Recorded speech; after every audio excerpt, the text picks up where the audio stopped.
This is the Action Movie Guys podcast, bringing you action movie reviews from across the decades, plus box office numbers and insight like never before. And now, your hosts of the Action Movie Guys podcast, Alex and Nate. What's up, everyone? Welcome to episode number 65 of the Action Movie Guys podcast. I'm your host, Nate, and that is my co-host, Alex Figueroa. And we have a special treat for you guys this week. Not really, it's a regular treat, but we are continuing on with our Sylvester Stallone month. Here in June, we're watching and reviewing 5 Sylvester Stallone movies. This is the 4th out of 5. Alex, it's been an experience, to say the least, right? Yeah. And this week we're covering Demolition Man, one of the early 90s hits for Stallone. So before we get to this, we always like to find out how recently have you seen this movie?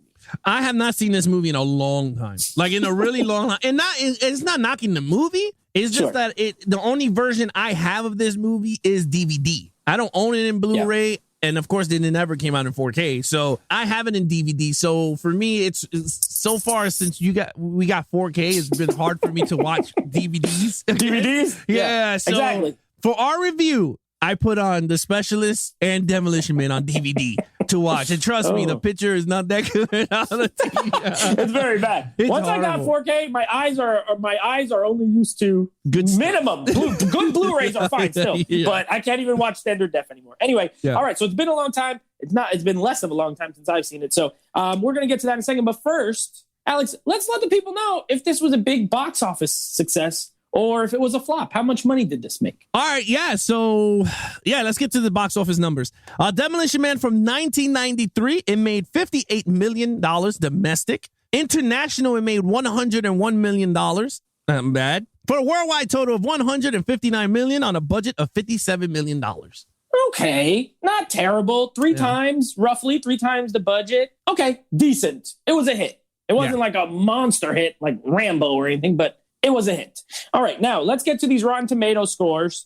So Demolition Man fares pretty well. From critics, it is fresh with a exactly 60% critics review. So more than half enjoyed it. And audience score, pretty close, 66%. So they're pretty much on par. I always like when they're like on par. I think it's hilarious when they're like one is way one way and one is like the totally other way. At least when they're kind of close, you get an idea of a movie, if it's truly bad or truly good. But either way, before we get into this, please, if you're listening on the go, make sure you subscribe. If you're listening to us on Apple Podcasts or Google Play or Stitcher or Spotify or TuneIn Radio, whatever it is, make sure you're subscribed to the podcast and listening. And if you're watching on YouTube, go ahead and give us a thumbs up down at the bottom. Give us a comment. Do you love Demolition Man? How would you score it? Because we're about to give you our scores. Now, of course, we score the same five criteria every time. Lead character, main villain, action scenes, storyline, and then overall points. And then we add them all together and give you something out of 25. So, Alex, you get to go first. Lead character, Demolition Man, played by Sylvester Stallone. He's got a crazy... whatever. He got a crazy name. Why does he always have crazy names? I just want to know. Why does he always have crazy names? It's just a futuristic name. Can he ever just be like Bob Smith? Never. All right, please. Go ahead. Take it away. Yeah, all right. So look, Sylvester Stallone as John Spartan. All right. Spartan. That's his name, Spartan. John Spartan. That's an action name. That's an action name. To the fullest. And I don't know. I liked him. I think it's pretty cool. This is the Stallone that I like in terms of action movies, right? He's charismatic. He's funny. He's very, everywhere he goes, he's screaming. I was like, this is Stallone at his best. When he starts yelling, running, I'm like, you already know you're in the treat. You know your movie's good. When you have the slow motion of Stallone running and a bomb is exploding, you're already good to go. Look, he was very good. The chemistry between him and Sandra Bullock was very good. Him and Simon Phoenix, which was played by Wesley Snipes, was very good. They fed off each other very well for 90s corny writing. It was very good. Other than that, like, there's not more to say. Like, he was very good with the action. And, of course, he was charismatic and everything was pretty good. So I gave him a 4 out of a 5 in this movie. You know what? You hit the nail on the head at one of the very first things you said. This is Stallone. This is the Stallone I like as well. Yeah. Because we've watched a few of these movies, and he has a tendency, especially in the 90s, I don't know what happened there, maybe mid-90s really, to look and seem very bored, like he doesn't want to be in the movies that he's in. This one, he looked like he was having a good time, okay? He was having fun. It's a fun movie in general. It really is. Like, it's rated R. It's a rated R action movie, but it's a lot of fun. It's very funny. Like, it got a lot of humor in it. It's not, I won't use the word lighthearted because a lot of people die and there's like eyeballs getting taken out and like it's pretty violent. But it's fun. It's not overly serious or anything like that. It's not dramatic in any way. So you're right. I also gave him a 4. I think he's great. He would have gotten higher marks if he was more of a character. He's kind of a cartoon in this movie, like as far as a character, but he's entertaining to watch. You're right. I love his, he doesn't have too many stupid one-liners. I love the thing with the seashells where he don't know, and so he just curses to get all the papers. And he's like, be right back. Yeah. You know, like, that part's hilarious. He's funny in this. So yeah, I really liked him. I also give him a 4. All right, main villain. So for me, this is cream of the crop. Finally, listen, we've been watching a lot of movies, and a lot of them have some really bad villains, and some of them have some okay ones. Wesley Snipes as Simon Phoenix has always been a character that I love. He has some very corny dialogue. He didn't write it, right? Wesley Snipes didn't write this movie. He's just saying what he's given. But it's a mix of very corny and also very hilarious dialogue that they gave him. I laughed so many times. There's a part, and it's Brian couldn't make this joke now, very politically incorrect, but there's a part every time. I tell you, I laugh so hard every time when he's at the museum and the little Chinese family walks behind him. Oh, he's yeah. just like, like, this was like that. I'm like, oh my gosh. Like, you can't do that joke now, probably.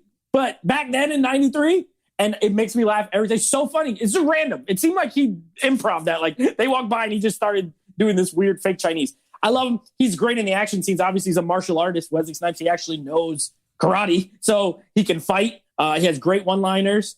He's menacing. He has 2 different color eyes. He has a great look. Like, he looks awesome. He's formidable. You're right. You talked about their chemistry. Him and Stallone seem like they would be battling. Yeah. It's like a Batman and Joker type thing. Like, they just can't kill him. They just can't.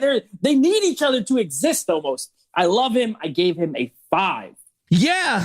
When it comes to Simon Phoenix, all right, so everything you said, I agree with. Even in the beginning of the movie, right? It started off with this crazy battle, which you're like, what the hell? Like, I mean, it was just straight. They threw you into like some video game battle. It's like a war zone in LA. In 1996 to make it even funnier, right? So you're like, exactly. What the hell? And there, like, it was cool because it was like a switch. And that's the thing I liked about this movie was with the villain, right? Like, Stallone whooped his ass, like, everywhere. I mean, he was whooping his ass in 96, right? Because he just started whooping him and everything, and they have jokes, and he was like, is it cold in here, or is it me? And then he flips the cigarette, and he's like, oh! Yeah. And then he's, like, jumping, right? So I'm like, okay, that's cool. But then when they go into the future, they enhance my man with like hacking abilities, like stuff that he never even knew. And right, they programmed it when he was in the cryo chamber. Right. So you're like, wow, this is actually pretty cool. So now he's technically now the villain that you wanted, right? Like, because in the beginning he was a villain. He was a typical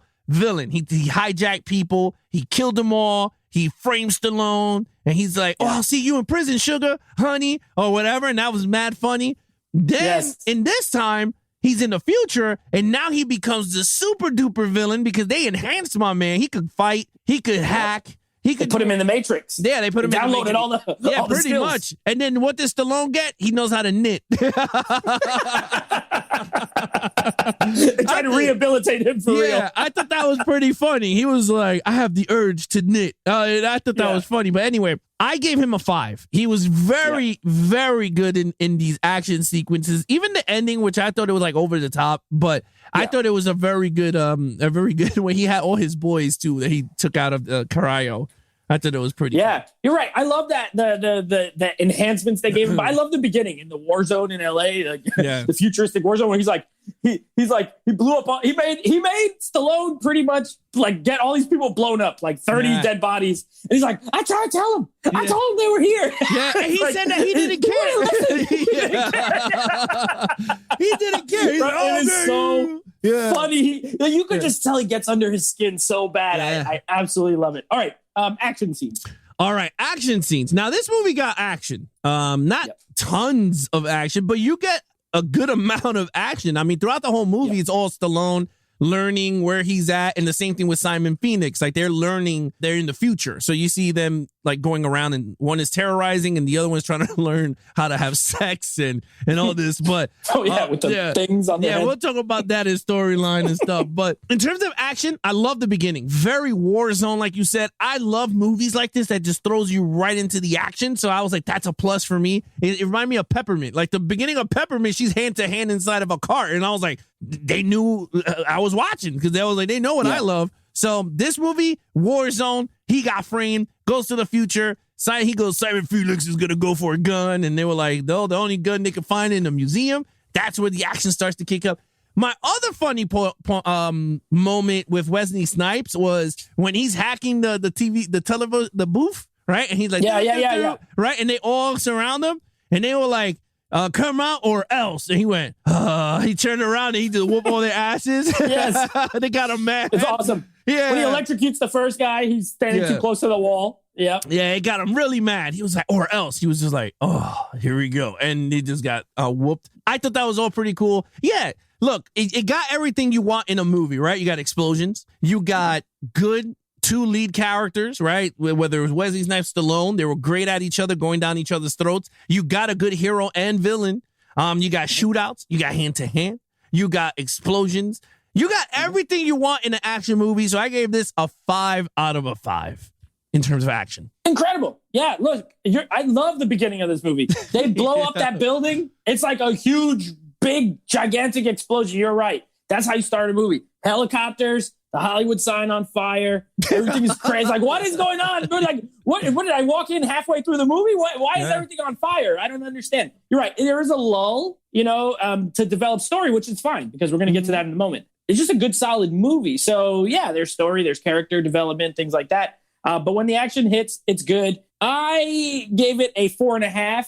And the only reason I marked it to 4.5 is just because I wish there was like a touch more. And also, it all looks really good, but there's once or twice where I was like, I wish there was a little more, like, if it had like just a touch more flair or something like that. There was something about it that was like, it's almost a 5. It's just so close. So 4.5.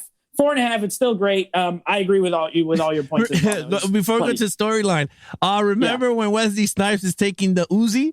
He goes, give me that Rambo. Yes. When at the museum. Yeah. He goes, give me that Rambo. The Hall of Violence. Yeah. It's so funny. There's so many funny parts in this movie. Hall of Violence. All right. Storyline. So this is a strong storyline for an action movie, in my opinion. Okay. This is sci-fi. This is essentially a sci-fi movie. Yeah. Because it's set in the future, 2065. I don't remember, whatever. It's now San Angeles, right? And there's no crime, pretty much. There's no crime. The most, they do some graffiti and then people erase it really fast, right? And then there's like a commentary, right? This is a sci-fi movie about haves and have-nots, right? The poor and the rich. There's a little bit of that sprinkled in because the criminals are really just pretty much hungry people who, want to live kind of normal outside of this crazy society that is, it's a little scary-ish, It's got that it's not quite like V for Vendetta, but it's got that kind of Big Brother. If you just curse walking down the street, you get a ticket. You know what I mean? Like, it's very strict laws and all this kind of stuff. I really like it. I think it's good. I think sometimes there's a little too much going on for its own good. Like, I was like, let's dial some of this back a little bit and let's get back to the. I want more Snipes and Stallone as much as I can get of that, because that's really the best part of the whole thing. But I like the storyline of the cops. They're kind of goofy, I like the not time travel, but the cryo freeze thing is cool. A lot of good ideas. Some of them pay off. Some of them could have been better. And also, I wish they showed outside of, San Angeles. Like, what's the rest of the world doing? They never really say. Yeah. Is every other place all a war zone? Is it only here? Whatever. I gave it a 4. I think it's a very strong action movie storyline. It's well done. Yeah, it's funny. I agree with everything you're saying. And the crazy thing about this movie is the storyline is strong, right? It's a very strong storyline for its time, right? It came out in 93. So for that time, it was a very strong. I think what made this movie very, for me, fun was Sandra Bullock, right? Because she was a historian for the 20th century. So she's like excited to have my Lethal Weapon poster on the walls, right? Oh yeah, Lethal Weapon 3. Yeah, which is hilarious. And then if you notice in the beginning of Demolition Man, the captain from Lethal Weapon was in there when he was talking to Stallone. It was his captain. It was his captain. So it's kind of funny if you watch the movies. But The storyline was very good. One thing that I gotta say is we're heading down Demolition Man lane. With everyone being all soft like muffins, you can't say everyone's sensitive. All these diseases are coming left and right. Sooner or later, we're gonna be doing some of this, like to say what's right. up. Oh yeah, like that. Yeah, you can't touch. But it's crazy. But the storyline, we're going down that. Like all jokes aside, we're going down that road. Like it or not, I just see it coming. But the whole cryogenic, I loved it. I thought it was pretty cool. I thought it was a very great. I gave it a 4 also in terms of storyline. I thought it was very fun. Yeah. I enjoyed it. There were some moments it's like up and down, but I enjoyed it for what it was. Even that sex scene, which I was just like, was this necessary? No, but they did it just to, as a comedy relief. With Stallone. So sure, it was what it is. I mean, Sandra Bullock was overall. hot. Oh, yeah. No, this is prime. This is pre-Speed Sandra Bullock. And she looked great in Speed. This is like right before. Very cute. Sandra Bullock is adorable in this movie. I absolutely, what's her name? Lenina Huxley. I love She's it. great. Yeah. Overall, look, the cast is all good. I mean, I don't like Ryan Schneider. I think he's funny, but another role that at least he he's in this less than like Judge Dredd. Yeah, I mean, but the funny moments where I was Sandra Bullock is she's like, "Let's go down there and blow those guys," and he was like, "No, blow those guys away." Yes, and she says, "Wow, he really." She says, "You really matched your meat." And you really licked his ass. He's like, no, he keeps correcting her every time she says the phrase wrong. But that was very funny. When she said that one, I laughed so hard because I totally forgot that line. She goes, we're going to go down there and we're going to blow those guys. And he was like, no, we're not going to blow those guys away. You mean away. Yeah, I love that. That was like one of the funniest scenes. I think she was adorable. She was very cute. I liked her compadre, the Spanish guy. Benjamin Bratt. He was very good in this. He was fun. He was funny also. Like that whole crew was even good. Even was his friend that he remembered when he came out of Pride? Yeah, when he was like, "Hey, John," and he was like, "No way," and they all touching each other, and I thought that was funny. So yeah, look, overall, you got comedy. You got some drama. Actually, you did get some moments of drama when he was asking for his wife and daughter. And then you had the douche captain was like, "Hey, caveman." He just kept calling him prehistoric. Like, he just he called him everything in the book. You got that. You got action between two good action stars. You got a nice Sandra Bullock, cute Sandra Bullock. And hey, with that said, I gave it a 4 out of a 5 in terms of overall. Yeah, you know what? You're right. All that stuff. And listen, this is not a comedy. It's an action movie, but it's also hilarious. It's really funny, genuinely funny. It's not like funny on accident. It's not one of those movies that you're laughing because it's so stupid. They were intentional with their jokes, but it's not a comedy. The Chinese part with that family makes me laugh, and the other part, I must say, is every time when he's like, you got to join for dinner. We're going to go to Taco Bell. Oh. And then Sylvester Stallone, like all before the Taco Bell, he's like, oh, this is the guy who wants to talk to me to Taco Bell. He's like making the Taco Bell jokes. They get to Taco Bell. And when they walk in and there's a lounge singer and the lounge singer is singing the Jolly Green Giant jingle, it makes me laugh. The way he's like playing piano, like, good things from the garden. It is so funny. I don't know why. I laugh every time I watch that scene. It's one of my favorites. I love this movie. It's one of my favorite 90s action movies. Great cast. Benjamin Bratt, Sylvester Stallone, Sandra Bullock, Wesley Snipes, Rob Schneider. Okay, he was of the time. He's less annoying in this than in other roles, but you're right. Not really needed. There's enough comic relief. You know what I mean? But yeah, I absolutely... You got the fat guy from Beetlejuice. I don't know that guy's name. Remember he's the friend or whatever. 4.5. Yeah, a 4.5 for me. I absolutely love this movie. Dennis Leary is in the. Dennis Leary as the like bottom dweller gang leader guy. Yeah, it's a great movie. I've always loved it. I saw it when I was a kid with my grandma, and even when I was a little kid, I was like, "This movie's awesome." And I probably shouldn't have watched it back then because it is rated R, but it always held like a spot. Anytime I have it on Blu-ray. If it gets a 4K, I don't need it, by the way. But if it gets it, I'm buying it. Yeah. I love this movie. I hold it up there with, I think it's one of the best underrated 90s action movies. And I only say underrated because people don't talk about it enough. The people I know who have seen it all like it. I still know a lot of people who like haven't seen it, which is a crime because it's one of Stallone's best, in my opinion. Outside, non-franchise, it's one of his best. So total points for me, that works out to be a 22 out of a 25. I'm guessing yours is pretty high up there too. Dude, we're even. 22. 22? Yeah. All right. So it's pretty funny. A couple of 22s for a really great movie. So that is, of course, Demolition Man. Now, next episode, we'll be reviewing Indiana Jones and the Kingdom of the Crystal Skull, which that might be controversial. We'll find out. Yep. And then we will be wrapping up Stallone month with our review of The Specialist, which is a first-time watch for me. So very much looking forward to talking about that. Yeah, so keep an eye out for those two. Yeah, but other than that, if you want to follow us in our social media accounts, please follow Nate over on Instagram at Nate Flicks Reviews, or check out the podcast with him and his friends called Nate Flicks Movie Reviews. Anything Apple action movie guys. Apple please, movie guys. Yeah, Apple movie guys. Anything action movie guys podcast. All you have to do is go to www.levelsofgeeks.com/podcast, or check us out on Instagram, Action Movie Guys Podcast. Or if you guys want to take us on the go, please search for Action Movie Guys on Spotify, Stitcher, Apple Podcasts, anywhere you listen to your podcast on. Anything other than that, he's your host, Nate. I'm your host, co-host, Alex Figueroa, and be awesome to each other and geek out.